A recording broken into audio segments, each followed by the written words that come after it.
আজকে বেরিয়ে পড়েছিলাম মা আর মেয়েতে মিলে শপিং করতে, আর বাপি জয়েন্ট করবে অফিস থেকে ফিরে।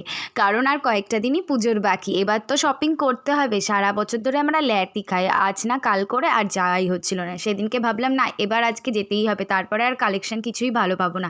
তাই মা আর আমি বাপি চলে এলাম এই কাকুর দোকানে বাপির জন্য প্যান্ট দেখতে। আর সামনে না এত সুন্দর ঘর সাজানোর জিনিস ছিল, আমার মন তো ওখানেই ছিল। যাই হোক, এখানে বাপি জিন্স দেখছিল, আর আমার এত গরম লাগছে, এত গরম লাগছিলো সেদিনকে, আমি শুধু বাইরে বসে রেস্ট নিচ্ছিলাম। তারপর চলে এলাম সিগুরুতে মায়ের জন্য শাড়ি দেখতে।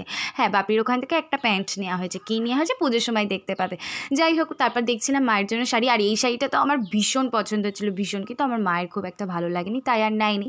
তারপর এখানে কাঞ্জিবরণ দেখছিল, কাঁথা স্টিচ দেখছিল, এই শাড়িটাও বেশ সুন্দর ছিল। আমার কিন্তু ওই ব্লু কালারের বালুচুরির ওপর নজরটা বেশি ছিল। যাই হোক, এখান থেকেও মায়ের শাড়ি কেনা হয়ে গেছে। কী কেনা হয়েছে এখন তো দেখাবো না। তারপর ফুচকা খেয়ে তিনজনে মিলে বাড়ি চলে এলাম, আর ভিডিওটা এখানেই এন্ড করছি। ভালো লাগলে অবশ্যই সাবস্ক্রাইব করে রেখো চ্যানেল।